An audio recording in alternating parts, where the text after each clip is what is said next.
We are back. Sorry. Hello, it's episode 3 of the 2-Minute Terminator, where we dismantle the Terminator films 2 minutes at a time. It's been a long journey so far. Very long journey. I'm Ethan McKinley, your host. And? Ellie Fitzgerald, co-host. Can I call myself a co-host yet? Yeah, I think so. Have I reached that level now? You have. Yay! You've put your time in. There was a previous associate to a previous show, not Terminator, that was making all these claims and like contractual things that were meant to be hers, and It's not about to cry, dude. wanted to be a co-host. I'm just like percolating, and like mac and cheese is coming out. So yeah, we are now. Whereas I have claimed nothing. I meant to nothing.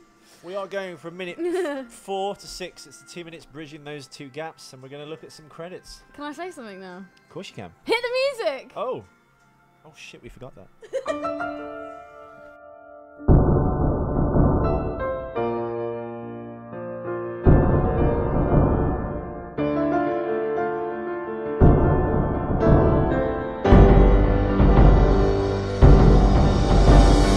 Watch out for machines, they're unstoppable. Watch out for machines, they will rule the world.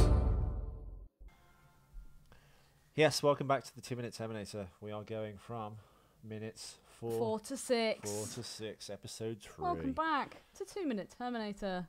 So yeah, we are in the middle of the credits. So A favourite scene of mine. I remember watching this at my grandparents' house when I was about, I don't know, 8 or 9. And my cousin, who was 2 or 3 years older than me, as soon as he saw the endoskeleton coming through the flames, he shit himself and literally jumped behind the sofa and was like, "Oh, I can't watch this movie, it's really scary." And I was just sat there like, this is fucking awesome. Really? Yeah, he was terrified. Whoa. I know, right? What a pussy. What a pussy. What a pussy. What a pussy. Right, let's just check the levels. We're actually going good, fine. Yeah. Levels are go. So yeah, we see the playground on fire. Indeed. This was actually done indoors in an asbestos room, so they could control the fire better. And they just covered everything in petrol and we just blew it up, basically. Jesus. It's obviously meant to be evocative of the dream sequence that you see that shows what's left of all the stuff. It's like a metaphor, the fact that it's a kid's playground. The future, the children are the future and it's burning. Or not anymore. Yeah, wow. Obviously, like I said in the last episode, Robert and Dennis Skotak, who are the effects men, the twin brothers. If you Not the X-Men. If you anyway, actually, Google Robert and Dennis Skotak, and if you've watched the Alien quadrilogy DVD or Blu-ray series, you'll see them talking on the 3-hour documentary. Jesus Christ, that's a commitment. The making of Aliens. They look a bit like two garden gnomes. They've always got really bizarre, weird, like coiffed but amazing hair. Like they've always got very different haircuts, but they're always like obviously spend a lot of time on their hair. Well, if they work in visual effects, they're like little then beard, like they look a bit like if you like Mr. dwarves Tumnus? from like I guess The Hobbit or something. Oh. But they've always got cool hair. Did you enjoy the Hobbit movies? You didn't, did you? No. Why? They're all right. I really enjoyed it. Really? Yeah, but I fucking love Tolkien. I know, think but Peter they were Jackson's 3 hours amazing long. as They well. were a bit too long, weren't they? How can you say that? Because with a film, there's a pacing issue and stuff. Like, do you know what I mean? Yeah, but when you went to see it, did you see it at the cinema? I did. Did they not have like an interval so you could go out and have a wee and a drink and No. a quick hand shandy? No, they're 3 hours long. They don't do intervals. They do intervals at Dorking. Why would they do that though? Because you're damaging your revenue as a I thoroughly enjoyed myself. theatre owner, because you're losing like 20 minutes, half an hour per performance. But that would add up to an entire performance you can make money off. Why do you give a fuck about the economics of it? Because that's one of the reasons that for a long time films weren't over 2 hours 20 minutes, and it's even mentioned actually in the James Cameron commentary of the Skynet edition. Oh my god, so it's relevant. Amazing. Yeah, because the original cut of Terminator 2 was about 2 minutes 45, 2 minutes 40, which is kind of in the ballpark where the Skynet edition actually is. But the studio and he wanted to bring it down maybe to 2:15, 2:20. Keeping it more concise. One of the main reasons, apart from pacing, the main reason is an economic one, that theatres can then squeeze an extra performance of a film out per day based on losing that 20 minutes per film-ish. So you'd probably get more showings per catheter per theatre. Per catheter? I'm just throwing out words so I sound like I know what I'm fucking talking about. It's showing. But okay, so it's a monetary thing then? Yeah. But cinemas fucking make so much money anyway. I know, but I think because the... Like going to the cinema in London now, it's like 50, 60 quid. Yeah. At Dorking, it's like 20. Yeah. And it's a good cinema. Dorking isn't a good cinema. I love- Dorking, yeah, that one yeah. is. The one in The one in Reigate is Reigate terrible. is pretty bad.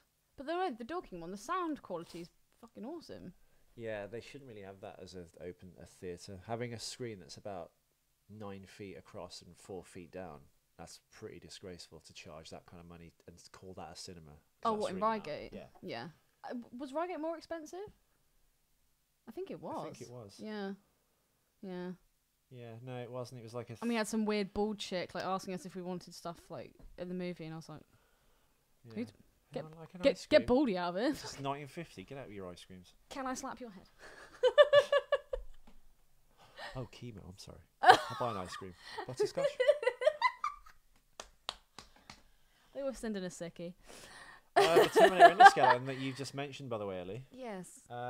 He is basically the Terminator, obviously torso, and he's pulled forward onto the camera on like a dolly, like a little cart, and he's being pulled through like flame bars that are being turned off and on as he goes over them, so he looks like he's coming through the flames. What Basically, are flame bars? a flame bar is a bar like a copper pipe, which they run gas through, Oh, with holes in. and it's got holes drilled in it like a flute, Right, I'm with you. and they light it like I guess you would a gas burner on a camping stove or a stove in itself. It's just got fire shooting out of it. I want that in my house. That'd be fucking cool. It's well, you've ever seen a film and there's like a building on fire? That's just the building's not on fire. It's just flame bars along the windowsill with like fire shooting out of it. So it looks like the building's on fire. There's flames shooting out, and then they just turn the gas down. Awesome. No, I didn't know that.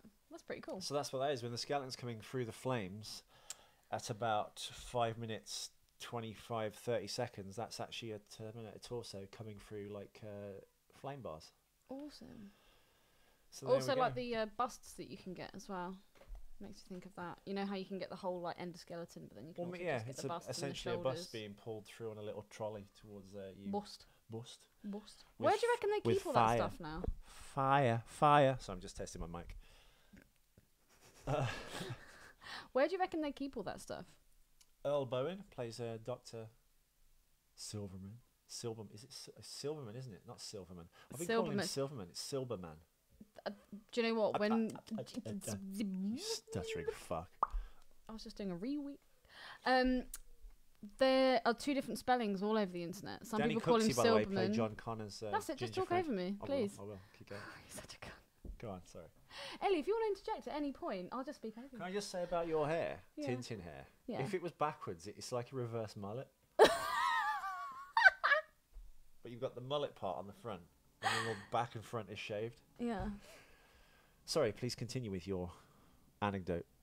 I was just going to ask, where do you think they keep all the Terminators and the busts and things that they used?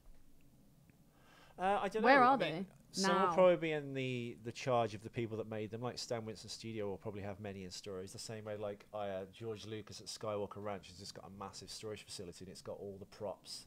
all They the should like costumes. have like an exhibit where you can go around Well, and they see do. They're them. loaned out, aren't they? Because I think the Smithsonian did a thing with Star Wars about a year or two ago, Oh, okay. and they had like costumes and set pieces and some of the models and things. Yeah. And 20th Century Fox did a thing at County Court, which is just on the opposite side of the Thames from the Houses of Parliament. The aquarium's in the bottom, but upstairs they had like all the 20th Century Fox archives put Oh, in there. wow. It was like a museum. So they had the original Alien costume, the Aliens costume. They had When was that? they had the armor from all the Excalibur, all the armors from Excalibur. Watch that fucking movie, you Yeah. gimp. I went with Sophie. It was good. We were friends. We can't talk about that I right know. now because you'll start to cry. From one end of the world to another. Castulo Guerra, I don't know who he is. By the way, as we are on the credits, 4 minutes 40 in, The burning horses. it's meant to represent the four horsemen of the apocalypse, but there's a pig, a duck, a horse. That's a a seahorse. sorry. Yeah. But yeah, that's what it's meant to represent. It's meant to be like the four horsemen, but like the kids' playground version. That's what James Cameron said. Really? Yeah. Someone's been watching the making of So yeah, Terminator it's 2. symbolic of the four horsemen, those four things. Oh, symbolic. Just looks like burning toys to me, mate. I know, Ellie, but you're not a multi-layered person, are you? No, couldn't give a fuck. And what about the burning swings, Ethan? What are they symbolic of? I suppose it's just meant to make you go, oh, there'll be no more playgrounds. No more kids' bums will be sitting on there. I said on your face. So this was all indoors as well? Yeah, it's just an indoor studio, asbestos studio, and they're just like blazing. Wouldn't that be like insanely dangerous? Yeah, but I think they could. They had like a halon system. They could like shut down the fire almost immediately. But apparently, it was easier to control. Conrad Buff, what a fucking awesome name! It was easier to control the fire, apparently, and the look was, I think, better. Apparently, with the camera speed they were shooting at to do it indoors. Okay. Because there was no like wind to blow anything anywhere, so you were kind of in control of what you were doing. Allegedly, I don't fucking know. I'm not a pyrotechnic expert. Can you give me pyrotechnics? 3 film editors on this. Yeah, why would that be? I don't Conrad know. Buff, what a fucking amazing name. I can only assume because of the quick turnover of the film schedule, because Cameron hadn't been even given the script to write yet. They said they wanted this date. It was July the something, like 1991. They had that release date for Terminator 2, and he hadn't really even begun to write it first. So I can only assume. What does ACE stand for? Association of Crap Editors. Fair play. Maybe, I don't Apparently, Mark Goldblatt, you're not quite making it. Yeah, the film was greenlit in 1990 before the script was even written, and they wanted it for a July the 3rd, 1991 release date.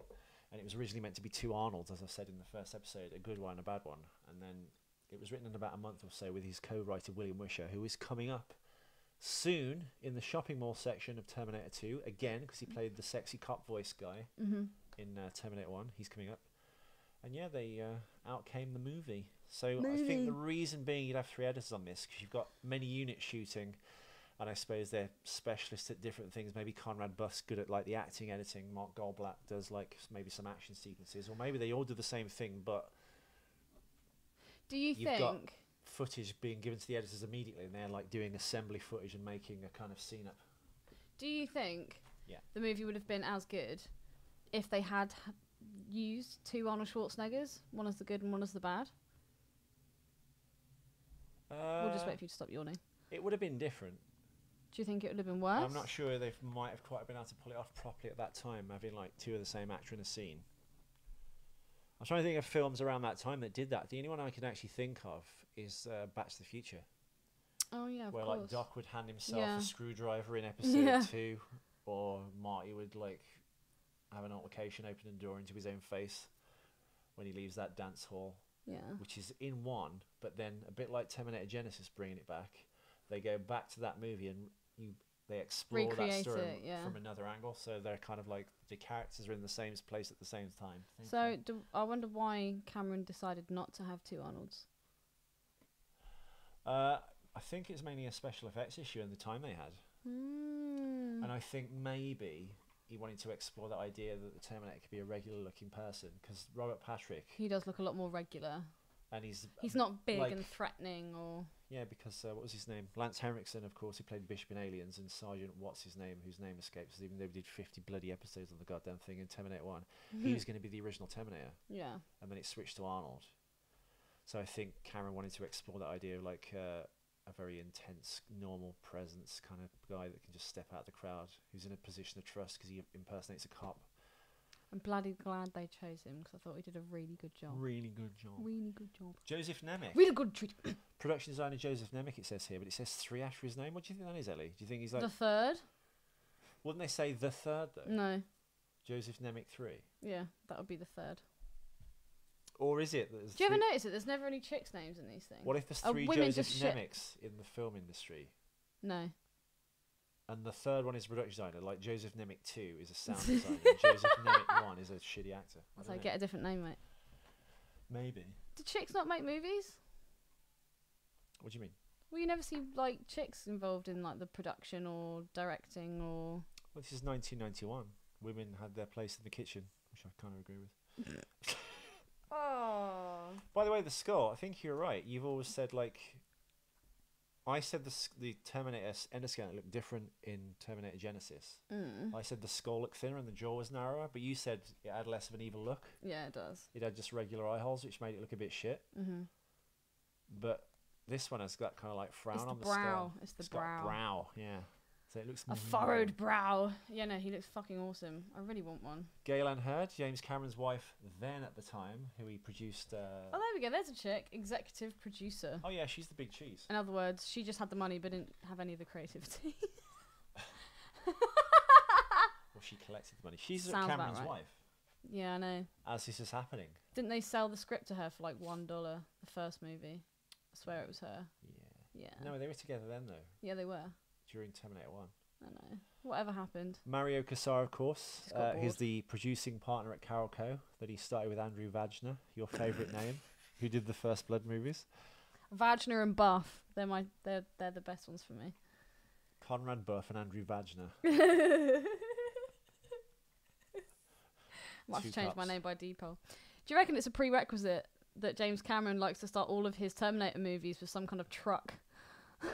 Because the first thing we see, It's a garbage truck. yeah, And in the abyss, of course, there's no truck. there's no. No, I said the Terminator movies because it Ah. starts almost exactly the same as the first one. It does. And also, when Skynet send the Terminators back, do they know what location they're being sent to? Because they're always quite recluse, aren't they? Is that just They luck of the are. draw? I think it is luck of the draw, and we'll come to that in the next episode, which is to do with that kind of like globe or sphere that appears around the Terminator, which they added in the second one versus the first one. It's a flash of light. Yeah. Because when the first Terminator, real bright light. yeah, when the first Terminator arrives in Terminator 1, he's just crouched on the ground, isn't he, by the garbage truck? But there is like a divot in the ground, no? No, Is there not? they added that Fucking hell. based on what happens in 2 into Genesis. So when Arnold Schwarzenegger rises out of the thing, there is that kind of like scoop out of the ground to denote there's that kind of like round ball that appears around them. And I'll explain what that is in the next episode. You and your facts, you gimp. Go on, say some funny stuff then. So cheeky. Ah! Oh, Lynn. Yeah, so you think that they just sent them... Well, if it's Skynet and they had such, like, fucking high technology, how would they not be able to send them back to a specific location? I don't know, Ellie. What do you think? Stop trying to fill time, you fuck. Looking at his phone as always. Looking at my notes. Looking at my notes. Yeah, I don't know. I would have thought that Skynet would be able to have like a set location that they would send them back to. But as it's time and space, maybe you don't get to pick. Maybe it's just in the general area of Los Angeles. So another Terminator film, which could be an interesting take on it, is just he appears in some really awkward, weird place. Like he appears in the middle of like a kid's play school. Oh, Just God. a naked bodybuilder. Everyone goes crazy. The police called. He's just legging it through the woods, naked, trying to find some shoes.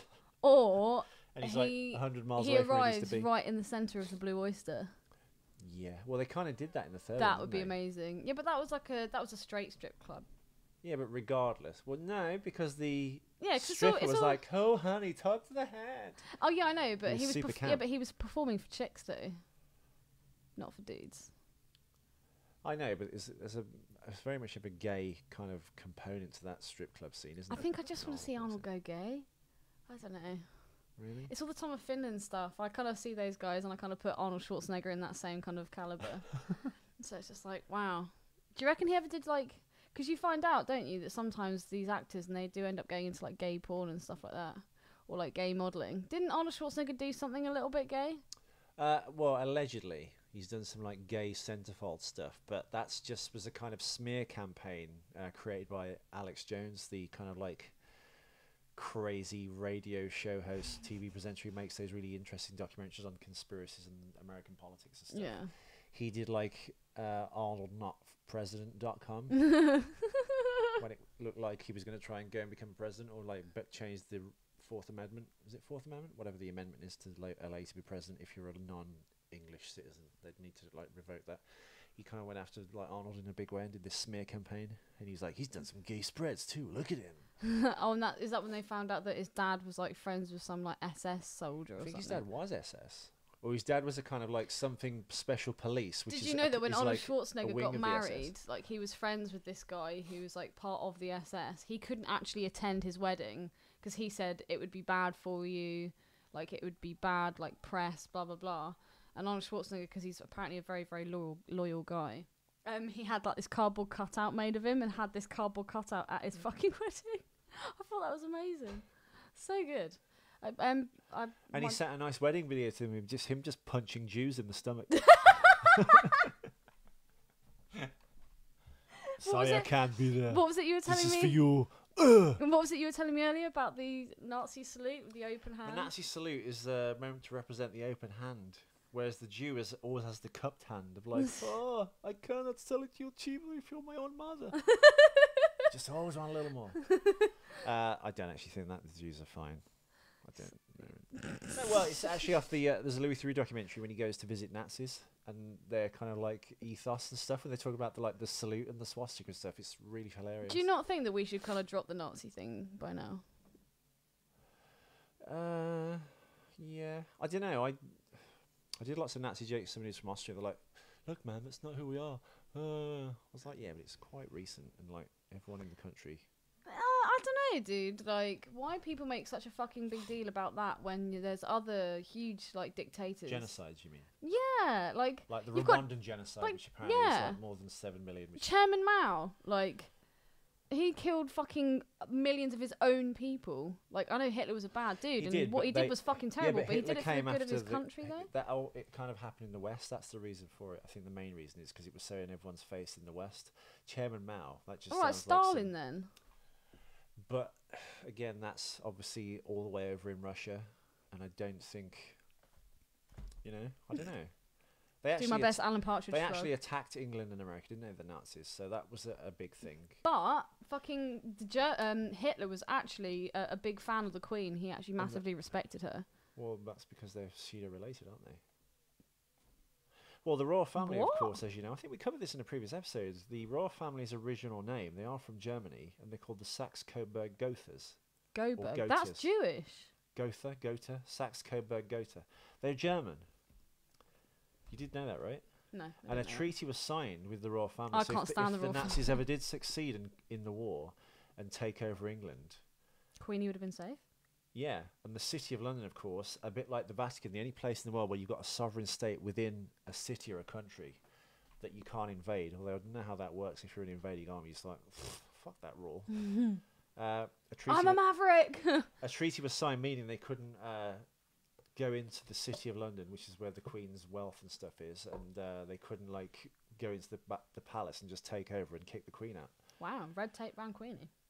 So yeah, well, that's all that stuff with like Prince Philip and stuff. Like he's a secret racist and he's got connections to the Nazi party and stuff. Oh yeah, didn't one of the princes go to some like party dressed as a No, Nazi that was recent. That was just being silly and drunk. I mean, like Prince Philip actually having connections to like the Nazi or what became the Nazis and stuff, and like the German officers in the First World War and stuff. Oh wow! Because he's nearly 100 years old. You have to remember. He's so funny. He's always making like. I'll never forget the time that he called black. What was it? He was referring to like these black people, and he called them spear chuckers. It's like fucking hell. Spear chucker. But yeah, no, there's lots of tenuous links between the British royal family and the Nazis in Germany, because that's where they're. Do you know I'm quarter German? You should, yeah. Well, you should look into it. No, everyone look into that. It's Saxe-Coburg-Gotha. That's the original name, which was converted to Windsor around the time of the First World War to avoid kind of like public reprisal against them, essentially. Oh wow! So basically, yeah, they changed their name to sound more English, but they're about as English as fucking.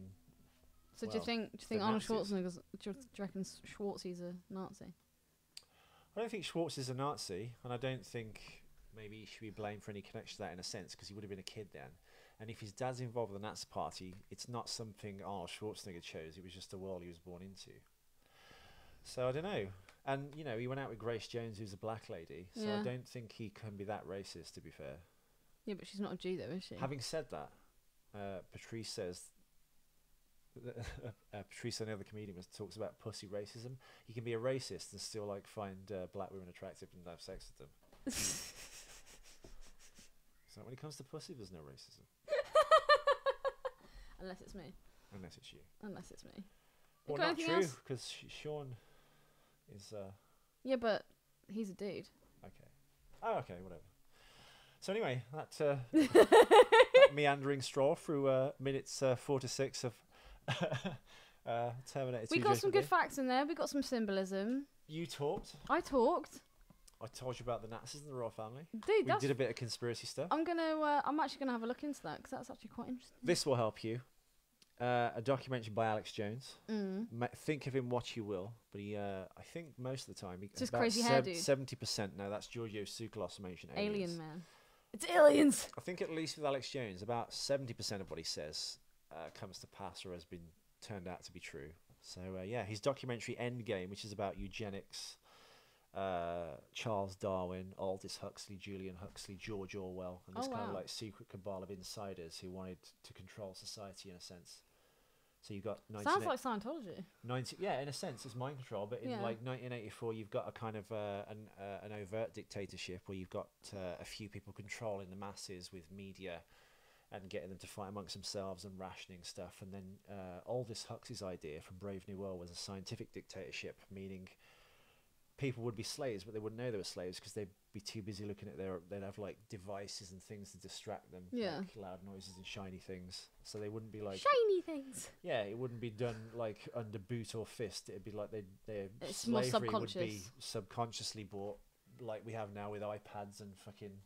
Just a television, dude. Yeah, just television. And adverts on YouTube and shit like that. Exactly. So that's the scientific dictatorship, which I guess more of what you've got now. People keep people distracted and they won't ask any questions. The documentary in question is called Endgame, a blueprint for global annihilation. It's about eugenics and stuff. Really interesting. Do you know why? Sorry, going back to that whole thing of like distracting people. That's why I reckon, and I've had a discussion with other people about this. Why football is so fucking big? People are like, oh, why do people make such a big deal about football? Football is usually like they'll have a fucking big match after some like big disaster has happened. I remember, I can't remember exactly what it was. There was some war going on somewhere, and it was like hot in the news for one day, and then the next day it was like, oh my god, and this big game's being played, and then everyone's just like, oh my god, the football, and it is, I don't know. I reckon it could be just this big fucking conspiracy to just cover up and distract people. Because if you think about the amount of people that watch football, if people were as passionate about current affairs and politics as they were about supporting their own team, there'd be a lot. There's always some big match to follow, some kind of like economic or natural disaster or something like that. It's just like, oh, people are sheep, man. They'll just fucking follow everyone else. They are sheep. That's more of a goat. And with that, that's the end of episode 3. Where can you find us, Ethan? You don't do this bit anymore. Where can you find what? The show. Oh shit, yeah. So out of practice. BJ Rack. Did you see that? What? Co-produced by BJ Rack. Dude. Fucking hell. Actually, that could be quite a fun thing to do with some Conrad of our t-shirts. Buff, Just BJ put Rack. some of the dodgy ass names on the t-shirts. Where can you find this show? Yeah. I assume if they were listening to it, they'd be able to find it. Please, actually, you know what, guys? We've put this on YouTube now. We started to because just in case SoundCloud mutineer against us, as they have done for the last 3 months. That's another reason why the show was off, actually. SoundCloud claimed we weren't paying our SoundCloud account. And we actually were. Well, there was a confusion because you have 2 SoundCloud accounts and you paid for... Questionable twice or something, and they thought, oh no, you thought you were paying for questionable when you paid for Terminator which I was already paying for, and then because that happened, they just cancelled my direct debit, and then you were like, actually, hang on, I'm not paying for questionable, and then you swapped it over, and they're like, eh, no, and they took down all our fucking tracks. Yeah. That really annoyed me, so I sent a bit of a shitty email. And some very sweet boy got back to me and sorted it all out, so it's all fine now. So the pain in the ass, of course, is this might happen again. So even though it's damaging my computer by having it on all night running, uploading stuff, we are going to start putting the show on YouTube. Yeah. So please check that out as well. In fact, if you subscribe to the Terminator 2 or 2 Minute Terminator YouTube channel, you'll get an alert into your email every time we upload a show. Ooh, email alerts. That's not going to annoy people. Well, no, because you're like saying yes to it, aren't you? It's not like I'm making you like subscribe. It just means you'll know if a show comes out. And going on the last episode, the YouTube version, because of SoundCloud problems, came out before the SoundCloud version. And there's a nice, pretty picture on there. Yeah. Although yeah, from the sounds of it, we don't really need email alerts because Spaldner is on that shit. I remember last time, the first episode that we uploaded, and he was like, "It's actually blank." Yeah, we don't get email alerts though. It's more for the listeners. If they That's some kid being killed next door. Hopefully by a Terminator. Hopefully by a Terminator. Got the windows open 'cause it's so hot. Yeah. Just throw a petrol bomb out Subscribe there. to the YouTube channel. Follow us on SoundCloud. Subscribe to Actually, we iTunes. could have recreated the music, and that could have been one of the kids dying in the playground at the beginning of the movie. Da-da-da. Hasta la vista, Baby, why do all the